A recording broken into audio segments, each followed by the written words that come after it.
आपने जानवरों को कैद करके रखा हुआ है। वीडियोस की व्यूज के लिए हिंदू और मुसलमान करते हैं। आप नारी विरोधी हैं। नमस्कार, मैं हूं हरिओम नियाल। मैं चंडीगढ़ से हूं और आज हम उत्तराखंड के चंपावत ज़िले में आए हैं एक शख्स का इंटरव्यू लेने। ये खुद को लेजेंड समझते हैं। ऐसा यह अकेला नहीं कि ये मतलब खुद ही, इसके पीछे इनके कुछ अंधभक्त भी हैं जो इनको इस बात पर सपोर्ट करते हैं। लेकिन जिसके सपोर्टर होते हैं कहीं ना कहीं उनके हेटर भी होते हैं। हेटर्स हैं जो ये दावा करते हैं कि ये कंट्रोवर्सी के सहारे फेम में रहने की कोशिश करते हैं। आइए मिलते हैं इन शख्स से।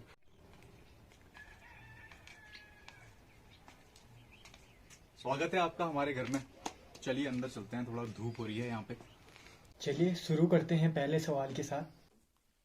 आपने जानवरों को कैद करके रखा हुआ है।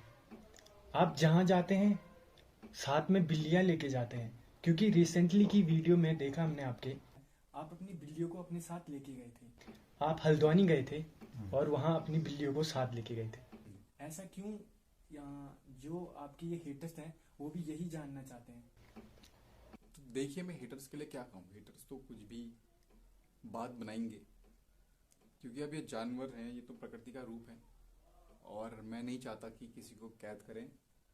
बस ये है कि हाँ, जहाँ मैं जाता हूँ वहाँ ये जाते हैं, तो मेरे साथ इनकी भी सैर हो जाती है। तो मुझे तो ऐसा कुछ नहीं लगता इस बारे में। आपके अकॉर्डिंग ये सही है जो आप करते हैं इनके साथ, लेकिन क्या आपने कभी जानने की कोशिश की है कि ये जानवर भी ऐसा अच्छा, मतलब इन्हें अच्छा लगता होगा? आपने पशुओं की इच्छा जानने की कोशिश की है कभी? देखिए, इसी चीज का आरोप है आप पे। आज से लगभग कुछ महीने पहले मैं इनको अपने पशुओं को छोड़ के, कुत्ते बिल्ली और जितने भी हैं, तो उनको छोड़ के मैं एक टूर पे गया था लंबे, और मैं लगभग 15-20 दिन बाहर ही था।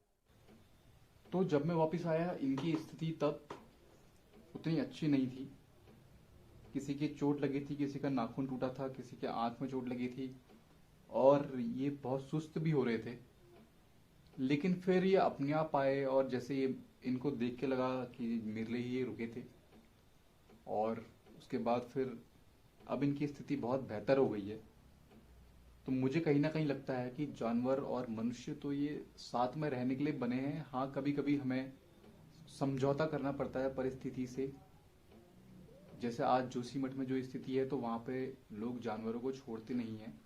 अब यहाँ वो स्थिति भले ही नहीं थी, लेकिन हमें क्या पता हमारे जाने के बाद क्या हो क्या ना हो। इसलिए मैं ये मानता हूँ कि हम जहाँ जाते हैं हमें इनको अपने साथ लेके जाना चाहिए। चलिए दूसरे सवाल की तरफ बढ़ते हैं। दूसरा सवाल यह है कि आप अपने वीडियोस की व्यूज के लिए कंट्रोवर्सी का सहारा लेते हैं। हिंदू और मुसलमान करते हैं। ऐसा क्यों?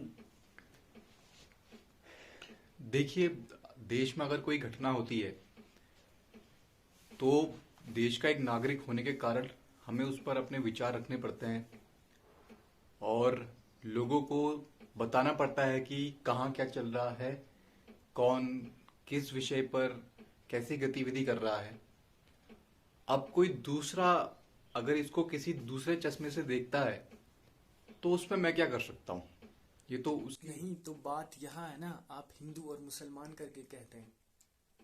ये बात तो गलत है ना। आपको किसी को पॉइंट आउट नहीं करना चाहिए। जो आरोपी है वो आरोपी है, वो ना हिंदू है ना मुसलमान है।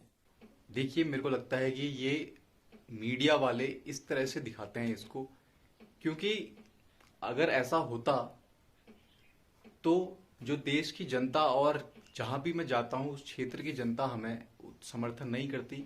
मेरे को लगता है कि ये हमें देश की जनता के ऊपर छोड़ देना चाहिए कि मैं सही कहता हूं या नहीं कहता हूं, या किसी को अगर लगता है कि मैं लोगों को आपस में लड़ा रहा हूं। देश की जनता पर ही छोड़ा है, इसीलिए इस तरह के सवाल उभर कर आ रहे हैं। अगर कोई भी ऐसी गतिविधि देश में होगी जहां पर मेरे को लगेगा कि इससे समाज में हमारे खतरा है, तो मैं उस पर बोलूंगा। फिर चाहे मुझ पर कोई आरोप लगे, हमें अपने इमेज की परवाह नहीं है। लेकिन हमें किसी को पॉइंट आउट नहीं करना चाहिए, क्योंकि आरोपी का कोई धर्म नहीं होता है। कुछ समय पहले की बात है, एक याकूब मेमन नाम के आतंकवादी को फांसी की सजा हुई थी और फिर उस आतंकवादी का जब अंतिम यात्रा जनाजा हुआ था तो उसमें हजारों लोग आए थे। यहाँ तक कि हमारे देश के एक बहुत बड़े अभिनेता जिनका नाम है सलमान खान, उन्होंने भी उनके समर्थन में ट्वीट डाले। उन्होंने बाद में ट्वीट डिलीट कर दिए, अभी वो इंटरनेट में पड़े हैं। तो अब उतने सारे लोग जो एक आतंकवादी के समर्थन में उतरे, वो क्यों उतरे? कहीं ना कहीं वो ऐसा करके अपने आप को अब खुद ही पॉइंट आउट नहीं कर रहे हैं क्या? ये सवाल मेरे को लगता है मीडिया वालों को उनसे पूछना चाहिए कि वो ऐसी गतिविधि कर क्यों रहे हैं कि वो एक कटघरे में अपने आप ही आ जा रहे हैं। चलिए बाहर की तरफ चलते हैं और वहीं कुछ सवाल कर लेंगे आपसे। चलिए चलिए आपके बकरे के साथ चलते हैं, कुछ प्रश्न वहीं पर हो जाएंगे। तीसरे सवाल की तरफ चलते हैं। आप पर तीसरा आरोप यह है, आप लड़कियों से झूठा प्रेम करते हैं और अपना काम निकल जाने पर उन्हें छोड़ देते हैं। आप नारी विरोधी हैं, क्या यह बात सच है? देखिए, मेरा जन्म जो है वो वुमेन्स डे को हुआ है, और जब मैं छोटा था स्कूल में तो मेरे से किसी ने एक बात कही कि तुम्हारा जन्म वुमेन्स डे में हुआ है तो तुम्हें कुछ ऐसा काम नहीं करना है जो नारी विरोधी हो। तो मुझे नहीं पता कि ये आरोप किसने की लगाया, क्यों लगाया। हाँ, समय के साथ क्या होता है, हम किसी से जुड़ जाते हैं, लेकिन फिर समय के साथ साथ हमें आगे बढ़ना पड़ता है और सामने वाले को भी अपनी राह में चलना पड़ता है। तो किसी का इस्तेमाल करना तो मैं नहीं कह सकता इसको। आपने कहा है आपका जन्मदिन वुमेन्स डे को हुआ है, तो इसका मतलब हम क्या सोचे, आपका जन्मदिन वुमेन्स डे को हुआ है इसलिए आप नारी विरोधी नहीं है? नहीं, मेरे कहने का मतलब वो नहीं है। मेरे कहने का मतलब ये है कि अगर हम किसी एक दिन पैदा हुए हैं या हमसे कुछ बातें जुड़ी हुई हैं तो हम उसका हमेशा से सम्मान करते हुए आगे चल रहे हैं, हमारा ये मानना है। तो मैं आपको ले जाता हूँ, यहाँ पर सामने एक पुरानी लोकेशन है जी, वहीं पर बैठ के बात करते हैं। चलिए तीसरे प्रश्न की ओर। तीसरा आरोप आप पर यह है, आप भगवा पहन के, रुद्राक्ष डाल के, जनेऊ डाल के इंस्टाग्राम पर अश्लील रीलें बनाते हो। क्या यह महापाप नहीं है? क्या यह हिंदुओं का असम्मान नहीं है? देखिए, मेरे को लगता है कि अश्लील की परिभाषा क्या होती है मुझे अभी तक समझ में नहीं आया। अगर ऐसा है, किसी को ऐसा लगता है तो हमारी वीडियो को रिपोर्ट करें, और क्योंकि उसमें ऑप्शन होता है कि आप वीडियो को रिपोर्ट कर सकते हैं। और जहाँ तक किसी वस्त्र के रंग की बात है, उस वस्त्र को तो मैं दिल से सम्मान करता हूँ। मेरे इंस्टाग्राम में कोई वीडियो अश्लील लगती भी है तो वो मुझे बताए, उसको रिपोर्ट करे, और आप छानो, पूरे मेरे सोशल मीडिया को छान दो, फेसबुक को, इंस्टाग्राम को, यूट्यूब को। अगर आपको कहीं पर ऐसी आपत्तिजनक चीज़ लगती है तो आप उसको रिपोर्ट कर सकते हो, इतनी स्वतंत्रता आपके पास है। अब यहाँ पर शाम हो चुकी है और मुझे भी देख सकते हो, मैंने भी कपड़े चेंज कर दिए। ये देखिए लेजेंड तैयार हो गए। आप डेली ऐसे ही जाते हैं अपने बिल्लियों का सामान लेने? हाँ, उससे क्या है कि मेरी साइकिलिंग भी हो जाती है और उनको भी दिन में एक बार मैं बाहर का थोड़ा स्पेशल फूड खिलाता हूँ। आपकी इतनी करोड़ों की संपत्ति होने के बावजूद भी आप साइकिलिंग करते हो, या बाइक या कार पे क्यों नहीं जाते? मेरे को लगता है कि थोड़ी सी किलोमीटर की दूरी के लिए आजकल लोग कार का इस्तेमाल करते हैं, बाइक का इस्तेमाल करते हैं। वो मुझे अटपटा सा लगता है और मूर्खता लगती है। आप भी चलाइए साइकिल। कैमरा पकड़ लेता हूँ। अरे हमें भागना पड़ेगा, हल्के हल्के। वैसे भी आप तो अपने को लेजेंड कहते हैं ना? लेजेंड। वैसे बताइए हमें इसके पीछे का इसके पीछे बहुत लंबी कहानी है, मुझे लगता है उसके लिए आपको अगली बार आना पड़ेगा। तो इन्होंने अपनी बिल्ली के लिए खाना लेना है। ये पुरानी कुछ बिल्डिंगें हैं, ये देखिए खिला रहे हैं हमें।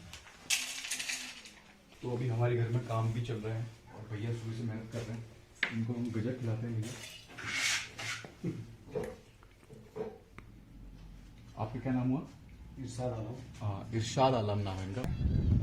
तो हम अपने आखिरी प्रश्न की तरफ चलते हैं। ना तो आप अपने माता पिता की कुछ बातें मानते हैं, और मैं सुनने में आया था कि आप आज तक में आपको काम करने को मिला था, लेकिन आप वो भी छोड़ के आ गए। जहाँ तक माता पिता का प्रश्न किया आपने, मेरे को लगता है कि एक उम्र के बाद मनुष्य अपनी राह पर चल जाता है। हमें किसी को परेशान करने की इच्छा नहीं है।